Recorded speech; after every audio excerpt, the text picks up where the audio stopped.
ये कि हम ये नहीं कह रहे कि यहाँ पर कोई झोल हुआ हो। हालांकि आपने सुना अभी थोड़ी देर पहले डिंपल यादव इस बात का जिक्र कर रही थी कि प्रशासनिक अधिकारियों का सहयोग लेकर बीजेपी ने जीत यहाँ पर हासिल की है। लेकिन आप खुद समझिए कि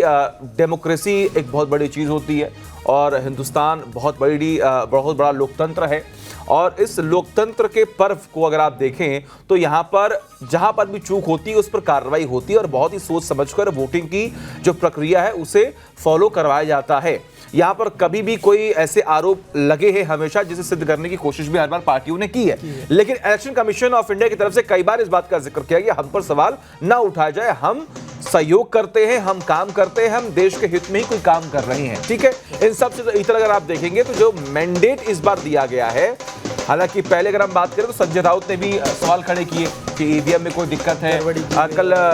आज काउंटिंग तो कल अखिलेश यादव ने रात में ट्वीट कर दिया कि जितने भी काउंटिंग सेंटर्स हैं वहां पर जाकर रहें और पहले आप ये आश्वस्त करें कि पहले जो है बैलेट की काउंटिंग होगी, उसके बाद ही ईवीएम की जो है काउंटिंग होगी। तो ये जो मन में संशय लगातार बना हुआ है लोगों के कि कहीं ना कहीं कोई घपलेबाजी घोटालेबाजी हो रही है, इसको आपको अपने मन से दरकिनार कर देना चाहिए। आप जहां पर जीतते हैं आप कहते हैं कि जनता का हमें मैंडेट मिला है, आप जहां पर हारते हैं तो आप कहते हैं कि यहां पर प्रशासनिक अधिकारियों की मदद ली गई है और ईवीएम में कोई दिक्कत है, इसी की वजह से बीजेपी जो है वो जीत रही है। तो हार और जीत ये तो किसी भी खेल में, चाहे वो राजनीति हो चाहे वो स्पोर्ट्स हो, होता रहता है। लेकिन अगर आप हार गए तो आप ये मानिए कि हाँ आपको जनता ने नहीं चुना है, नहीं उतर पाए, आपने काम नहीं किया, या फिर दिक्कत है जनता आपको अगली बार शायद चुन सकते हैं, आप उस पर मेहनत कीजिए। लेकिन मुद्दा सिर्फ यही नहीं है कि सिर्फ महाराष्ट्र की अगर हम बात करें और हम जब बात करते हैं हरियाणा की, तो हरियाणा में भी ये लोग चुनाव हारे और उसके बाद जम्मू कश्मीर में इनकी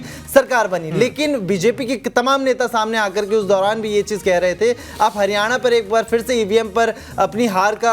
बहाना ठीकरा फोड़ दे रहे हैं और जम्मू कश्मीर पर आप कुछ नहीं कह रहे। आप जम्मू कश्मीर में कह रहे हैं कि जनता ने आपका साथ दिया है और जनता बीजेपी से परेशान हो गई थी, तमाम इस तरह की खबरें सामने आई थी। लेकिन कहीं ना कहीं अगर आप देखें, जैसे कि आपने अखिलेश यादव की चर्चा की, तो अगर आपने सुबह से चीजें नोटिस की हो तो अखिलेश यादव अभी तक कैमरे के सामने नहीं आए हैं और डिंपल यादव कई बार कैमरे के सामने आ चुके, धर्मेंद्र यादव आ चुके हैं कैमरे के सामने,